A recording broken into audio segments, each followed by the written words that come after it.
Fala pessoal, sejam todos bem-vindos, a mais um Giro de Mercado. Hoje, dia 2 de maio, volta aí de um feriado, no meio da semana, o que fez a nossa bolsa ficar fechada e lá fora está em movimento, O que pode vir aí acontecer aquele velho ajuste que sempre acontece, beleza?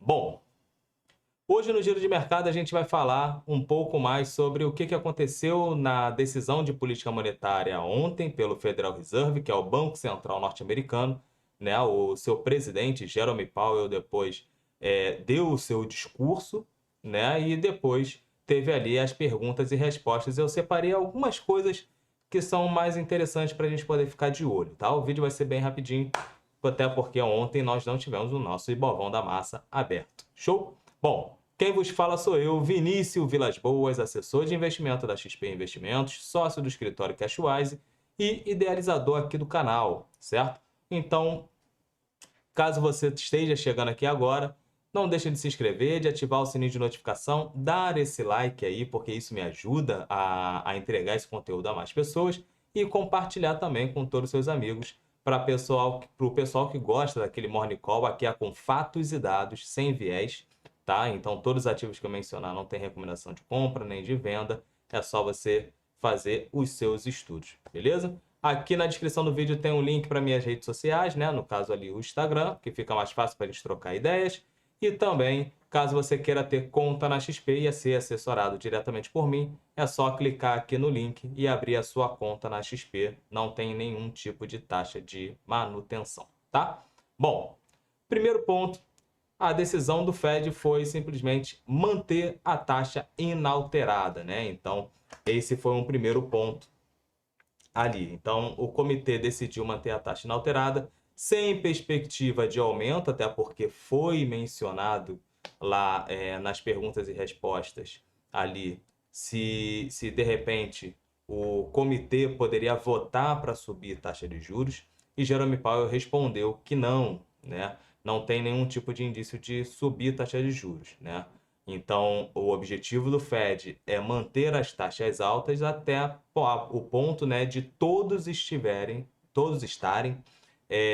confortáveis com a convergência da inflação para os 2%, que é a meta da inflação lá nos Estados Unidos, tá? E os últimos dados, mencionado até mesmo pelo presidente Jerome Powell, ele mencionou que não foram tão bons assim, Então, ele reconhece que a inflação teve progressos, desde quando o Fed começou a fazer sua política restritiva, mas a inflação nos últimos dados não veio tão interessante assim, tão boa assim, Um ponto que ele já no início chegou a mencionar foi a redução no ritmo, do balanço, Então, o ritmo de compras que o Federal Reserve tinha de 60 bilhões de dólares em títulos, ele vai ser reduzido para 25, A gente está falando aí de uma redução de praticamente 40 bi, Então, a gente está falando aí de 35 bilhões de dólares em rebaixa, do ritmo de compra. Isso pode vir a afetar o mercado? Pode vir a afetar o mercado, mas vamos analisar ainda, como falei, com fatos e dados, como isso vai se dar, beleza? Bom, um outro ponto, isso aqui eu já posso cortar, Então, a gente já está fazendo aqui tudo certinho, certo? Um outro ponto que foi mencionado, ali pelo Federal Reserve foi simplesmente o mercado de trabalho, Então, muita gente ainda preocupada como está se dando a economia norte-americana. A economia está crescendo, conforme ele falou, a economia vem mostrando um crescimento sólido. E para corte de juros, o que poderia fazer com que o Fed saísse dessa política restritiva para um corte de juros seria um movimento inesperado no mercado de trabalho, certo? Então, hoje, os Estados Unidos ainda tem um mercado de trabalho sólido, Então, a gente acompanha o payroll, que amanhã vai sair mais uma leitura dos dados de folha salarial e desemprego norte-americano. Então, desemprego baixo, o mercado de trabalho ainda muito forte.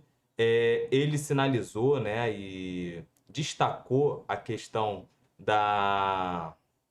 da alta demanda ainda por trabalhadores, né? A demanda sobre o emprego ainda é maior do que a oferta, né? A demanda sobre trabalhadores, desculpa, a demanda sobre os trabalhadores, né, ainda é maior do que a oferta de trabalhadores, ou seja, tem muita vaga por candidato, né? Então ainda vai mostrar aí um mercado de trabalho muito forte. Agora, se houver uma queda muito brusca e uma elevação no desemprego norte-americano, isso sim pode vir a afetar a decisão do Federal Reserve, né, do comitê. E então, até o momento, isso não é ponto, né, que eles estão tomando como decisão para esse corte agora, porque o mercado de trabalho ele continua sólido. O que que aconteceu, né, quando a gente olha aqui praticamente para a CME, né? Então, para junho, a galera continuou ali precificando uma manutenção da taxa de juros norte-americana, né? Então, a gente está falando aí de 91%, mantendo aí um intervalo de 5,25 a 5,50. Quando a gente olha para julho, também a gente mantém aí, ó, mais do que 70%, ainda em 5,25, 5,50 e 27% aí, quase que 30%, vamos arredondar, 70 a 30, né? Um corte de 25 pontos base, beleza? Agora, para setembro, a gente já tem aí praticamente a maioria sinalizando um corte, né? Então, a manutenção ficou em 45 e a gente tem aí, né, 55% sinalizando o início do corte da taxa de juros em setembro. Foi questionado isso para o Jerome Powell, né? Se haveria o início de corte para. Teria ainda 3 cortes esse ano, que era aquela, aquela expectativa que o mercado tinha, né? Se a economia rodar, né, a inflação vier sinalizando ainda uma convergência, poderemos ter, né? Então, em setembro, um corte, novembro e dezembro seriam ali os 3 cortes, 0,75%. Vini, o que que você acha? Eu acho pouco provável, né, que isso venha a ocorrer, mas até setembro tem muita água para rolar debaixo dessa ponte, né? Então a gente tem que realmente só acompanhar, beleza? Ontem nós tivemos o mercado norte-americano fechando em baixa, né? Nós tivemos ali uma queda na cotação dos mercados. Hoje a gente já vê o mercado norte-americano sinalizando uma abertura em alta, né? Então S&P futuro em alta, nós temos ali Nasdaq em alta e Dow Jones em alta. Ontem nós tivemos o petróleo, né, cedendo, caindo forte, e isso acabou afetando as empresas do Dow Jones. Nós tivemos também Nvidia também cedendo um pouco mais, isso arrastando o setor de tecnologia, e o setor de tecnologia é basicamente o Nasdaq e, consequentemente, impacta também no setor de tecnologia do S&P. Tá? Então, nós tivemos as bolsas norte-americanas ontem cedendo, beleza? Hoje, quando a gente olha o mercado internacional, né, falando de Europa, a Europa está majoritariamente no campo negativo, né? Está sem uma direção única, mas a maioria dos índices estão no cenário negativo, tá? Olhando Ásia e Oceania, a mesma coisa. Temos aqui Hong Kong com 2,5% de alta, bem interessante, né? Que é sempre um dos destaques, ou vai para cima ou para baixo, né?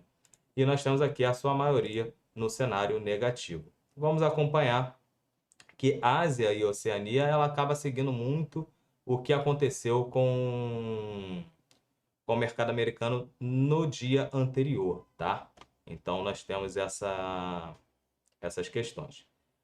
Índice dólar neutro, né, com 0,02% de alta, então está praticamente no 0 a 0, né? Nós temos aqui os treasuries norte-americanos com o preço subindo, ou seja, cotação para baixo, isso fomenta um pouco mais os ativos de risco, né? E nós temos aqui o Ibovão da Massa, que no ano ainda está cedendo aí 6%, né? Então, nós chegamos a bater ali na casa dos 127 mil pontos, mas depois a galera buscou um pouco mais de proteção natural, porque lá fora nós teríamos a decisão de política monetária nos Estados Unidos e a nossa bolsa estaria fechada, né? Então, se tivesse uma elevação da taxa de juros, por exemplo, né? Lá fora as bolsas iriam responder e a nossa bolsa aqui estaria fechada, então natural a galera buscar um pouco mais de segurança. Deixa eu só ver aqui se tem mais alguma coisa para reforçar para vocês. Não, seria somente isso, certo?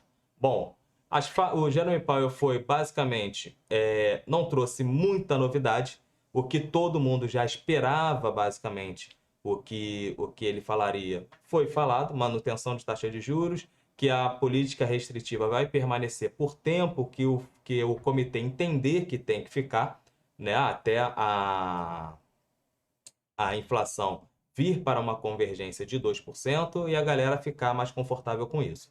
Quais foram os dados que foi interessante na fala dele? A questão de um aumento, um corte da taxa de juros, se houvesse uma queda inesperada no mercado de trabalho, e o outro ponto seria o ritmo, a desaceleração, né, do ritmo ali do balanço, né, do balanço patrimonial do Federal Reserve, que está na redução ali do ritmo de compras de títulos de 60 bi para 25 bi. Porém, ele vai manter ali o teto do resgate das hipotecas em 35 bi, beleza? O teto de resgate mensal. Então, esse é o giro de mercado de hoje. Muita atenção com o capital de vocês. Amanhã nós temos payroll, né, que é a taxa, o mercado de trabalho norte-americano. Então, tenham todos uma tranquilidade, né, para tratar.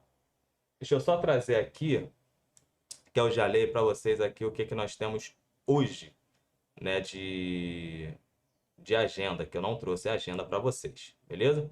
Bom, a agenda dessa quinta-feira traz a divulgação da nota do setor externo no mês de março. No exterior tem destaque para o pedido inicial de seguro-desemprego, né? Se tiver um aumento no auxílio de pedido-desemprego, isso pode vir a mexer com o mercado, já que ontem, né, o Jerome Powell mencionou que um problema no mercado de trabalho inesperado isso poderia gerar, mas vamos olhar o payroll, que esse sim vai mexer no mercado, tá? O custo unitário da mão de obra, né, do primeiro trimestre, e temos ali balanços, né, destaque aí para Bradescão e Apple, tá?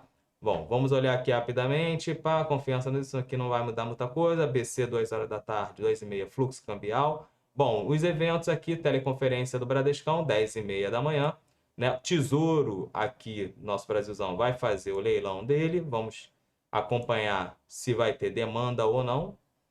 Bom, aqui é o swap, não. Ministro da Fazenda, Fernando Haddad, e presidente do Banco Central, Roberto Campos Neto, vão se reunir em São Paulo hoje. Isso pode vir a mexer, isso às 2 horas da tarde. Então, mediante o que sair dessa reunião, vamos entender o que o mercado vai acompanhar, o que o mercado vai ter de leitura disso. Nós temos pedido inicial de seguro-desemprego, que é o indicador do dia, né? Então, são esperados aí 215 mil novos pedidos de seguro-desemprego, né? Também temos balança comercial nos Estados Unidos. O Departamento de Trabalho vai passar aí o custo unitário da mão de obra do primeiro trimestre, né? Qual foi o custo que o mercado, que as empresas tiveram com a mão de obra. Bom, agora nós temos balanço antes da abertura. Aqui no Brasil, Bradescão da Massa, VEG também, e lá nos Estados Unidos, ConocoPhillips. Nem acompanho. Bom, após o fechamento nós temos Iguatemi e temos também Apple lá nos Estados Unidos. Show? Então, forte abraço pessoal e até amanhã com mais giro de mercado. Valeu!